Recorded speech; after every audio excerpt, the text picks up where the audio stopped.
Hola queridos amigos y colegas, espero se encuentren bien. En la clase anterior vimos los temas sobre el ecocardiograma modo M del ventrículo izquierdo a nivel de la válvula mitral y al nivel de la válvula aórtica. Dentro de los límites del ecocardiograma modo M, supongamos que estamos viendo el modo M a nivel del septum interventricular y la pared posterior del ventrículo izquierdo, a como vemos en este esquema. Pero también necesitamos información sobre lo que está sucediendo aquí y qué está sucediendo acá también, por lo que mover el transductor sería un proceso muy complejo. Es por eso que en los años 70 en Holanda decidieron fabricar un transductor que no tenga un solo haz de línea, sino muchos haces a la vez para obtener una información y así tener los ecos de todas estas líneas que vemos acá. Un transductor en estos momentos tiene 256 cristales que corresponderían a 256 líneas. Todas estas líneas, vistas simultáneamente, van a generar lo que hoy conocemos como ecocardiograma bidimensional, lo que sería un sector en el espacio. Por ejemplo, en este video del plano parasternal eje largo a nivel del ventrículo izquierdo, vemos estructuras en un eco bidimensional. Pasamos de un modo M a 256 puntos, 256 sectores, que sumado dan esa sensación de bidimensionalidad. Y así fue la transición del ecocardiograma modo M a la ecocardiografía bidimensional. Ahora, entrando en detalles de todos los planos posibles que podemos hacer con el ecocardiograma bidimensional, para iniciar, supongamos que vamos a cortar un limón de ápex a ápex. Esto correspondería a los planos longitudinales. Si hacemos un giro de 90 grados y cortamos el limón por la mitad, esto correspondería a los planos transversales. Luego, al poner el transductor en el ápex del limón, vamos a tener las vistas apicales y es acá donde tenemos los planos principales, un plano longitudinal, un plano apical y un plano transversal. Que entrando a más detalles tendríamos estos planos, el plano parasternal, donde tendremos el corte longitudinal o eje largo y también el corte transversal o eje corto. En el plano apical vamos a tener las vistas de 5, 4, 3 y 2 cámaras. En el plano supraesternal tendremos los cortes longitudinales y cortes transversales. Y en el plano subcostal, en la cual también podremos tener una vista de 4 cámaras y el plano subcostal de la vena cava inferior. Veamos el primer plano. Área parasternal, corte longitudinal o eje largo del ventrículo izquierdo. En este primer punto es donde siempre se debe colocar el transductor del ecocardiograma. Este plano es considerado la madre de todos los planos, por lo que todo estudio ecocardiográfico debería iniciar con este plano. Lo primero ante todo que debemos saber es cómo colocar y orientar el transductor del ecocardiograma para poder obtener este plano. Las primeras veces suele ser un poco difícil, pero con la práctica se va adquiriendo la experiencia. Normalmente, cada transductor tiene un marcador de orientación en un lado. Generalmente puede ser una muesca, una ranura o una cresta. Y por convención, para el ecocardiograma, el marcador de orientación en el monitor de ultrasonido se encuentra en la parte superior derecha de la imagen de ultrasonido. El marcador de orientación del transductor corresponde al marcador de orientación del monitor de ultrasonido, a como vemos en la imagen. Pero ¿cómo obtenemos este plano? Vamos a colocar el transductor en el borde parasternal izquierdo entre el tercer o cuarto espacio intercostal. El marcador de orientación del transductor debe apuntar hacia el hombro derecho del paciente, más o menos a las 11 en punto en sentido del reloj. En este video vamos a hacer un recorrido tridimensional para hacernos una idea de lo que estamos viendo.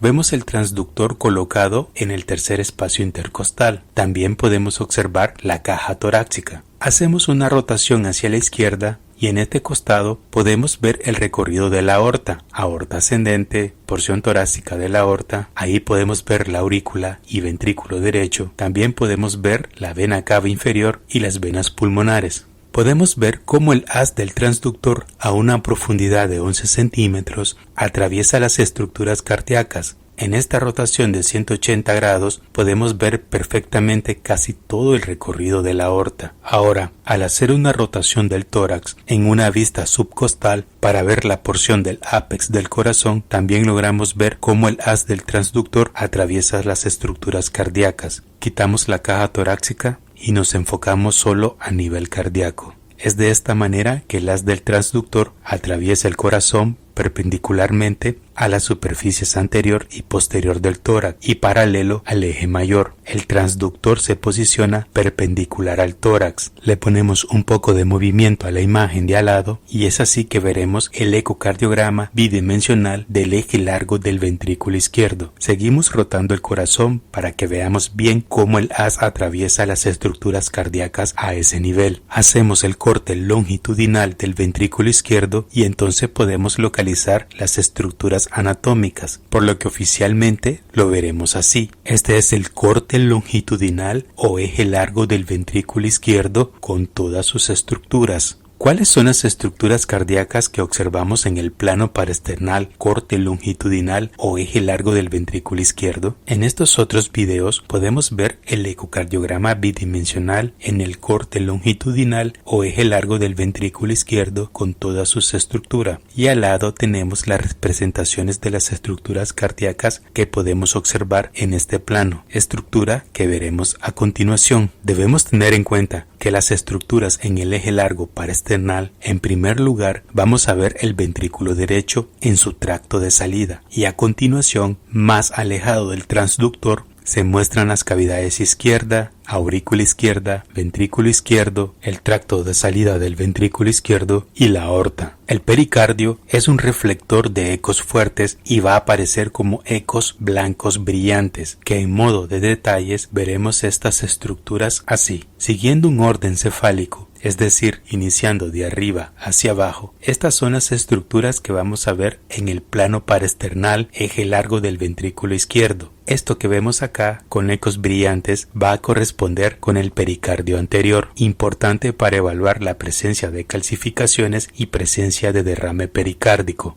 Como dijimos al principio, esto va a corresponder con el tracto de salida del ventrículo derecho. Esta estructura que vemos acá va a corresponder con el septum interventricular. Es importante evaluar la movilidad del septum, observar si las contracciones son homogéneas durante la sístole y la diástole, o sea que al ojo por ciento empezar a evaluar la contractilidad del septum interventricular. Toda esta área señalada corresponde con el ventrículo izquierdo de aspecto normal. Importante evaluar su morfología si hay presencia de masa en su interior. Esto que se señala acá corresponde con la pared inferolateral del ventrículo izquierdo. Al igual que el análisis al ojo por ciento del septum interventricular, debemos determinar si las contracciones son homogéneas durante la sístole y la diástole. Ahora que ya conocemos estas estructuras en el eje largo del ventrículo izquierdo, como es la pared del ventrículo derecho, el septum interventricular y la pared inferolateral del ventrículo izquierdo,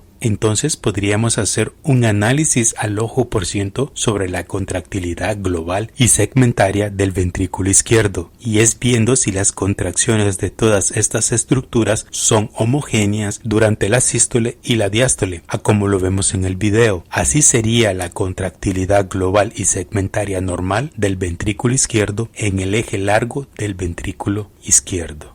Esta estructura que vemos acá corresponde con el pericardio posterior. Al igual que el pericardio anterior, acá vamos a evaluar la presencia de calcificaciones y presencia de derrame pericárdico. Con respecto a la presencia de derrame pericárdico, también debemos saber diferenciar el derrame pericárdico con la grasa epicárdica. Un truco sencillo sobre esto es que si tenemos la presencia de una zona hipoecogénica en la región anterior del saco pericárdico, pero ausente en la región posterior, esto puede sugerir a la presencia de grasa epicárdica y no de derrame pericárdico. Más adelante veremos ejemplos sobre esto. Esto que señalamos acá corresponde con el tracto de salida del ventrículo izquierdo. Cuando estemos evaluando el tracto de salida del ventrículo izquierdo, es importante evaluar el movimiento del velo anterior de la válvula mitral, ya que a veces hay patologías como la miocardiopatía hipertrófica que puede hacer que el velo anterior mitral produzca un movimiento anterior sistólico, el cual va a generar obstrucción del tracto de salida del ventrículo izquierdo. La estructura que vemos acá corresponde con la aurícula izquierda. Esto corresponde con una aurícula izquierda en su tamaño, movimiento y morfología normal. También es importante evaluar si hay presencia de masas en su interior. Esta estructura que vemos acá corresponde con la válvula mitral. Ahora procedemos a detallar el aparato valvular mitral. Debemos tener en cuenta que de forma normal, durante la diástole, los velos de la válvula mitral se separan. El velo anterior mitral se acercará al septum interventricular y el velo posterior se moverá hacia la pared posterior del ventrículo izquierdo. Durante la sístole, los dos velos de la válvula mitral se cierran dentro de la cavidad del ventrículo izquierdo. Estas estructuras que vemos acá corresponden con el anillo anterior y el anillo posterior de la válvula mitral. Seguido tenemos el velo anterior mitral y el velo posterior mitral. Luego tenemos las cuerdas tendinosas, que son las que van a unir a los velos de la válvula mitral con los músculos papilares, los cuales vemos acá. Esto corresponde con el músculo papilar anterolateral y este otro corresponde con el músculo papilar posteromedial. Y de este modo es como se ve el aparato valvular mitral en el eje largo del ventrículo izquierdo. Esta estructura pequeñita que vemos acá corresponde con el seno venoso coronario. En este eje largo del ventrículo izquierdo, si el seno venoso coronario llega a tener un aspecto dilatado, como vemos acá, esto puede ser un dato subjetivo de hipertensión pulmonar o de fístula coronaria o de una persistencia de la vena cava superior izquierda. Esta estructura que vemos acá corresponde con la raíz de la válvula aórtica.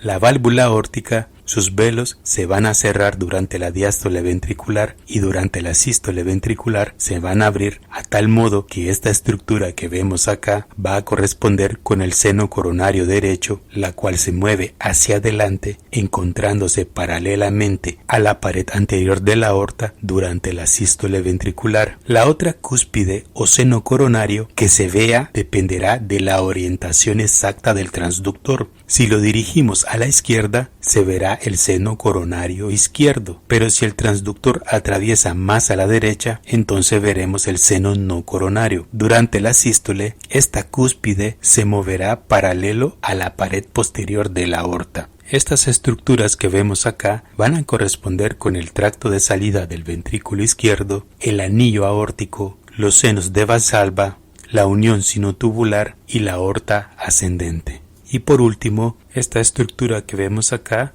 va a corresponder con la aorta descendente. Debemos tener en cuenta que en el plano parasternal, corte longitudinal o eje largo del ventrículo izquierdo, para hacer una evaluación de la contractilidad, el ventrículo izquierdo se va a dividir en segmentos. En este caso vamos a tener el segmento apical, el segmento medial y el segmento basal. El objetivo de esto es para describir la presencia de alteraciones como la hipoquinesia, aquinesia o disquinesia de las paredes del ventrículo izquierdo. Estos segmentos se van a subdividir en basal anteromedial, medio anteroseptal, apical anterior, apical, apical lateral, inferolateral medial y por último el segmento inferolateral basal. Así que cuando veamos una alteración de la contracción segmentaria, podemos describir, por ejemplo, en el plano parasternal, corte longitudinal del ventrículo izquierdo, hay una hipoquinesia a nivel del segmento medio anteroseptal, pero no olvidemos que los segmentos apicales, mediales y basales están irrigados por arterias coronarias. Este segmento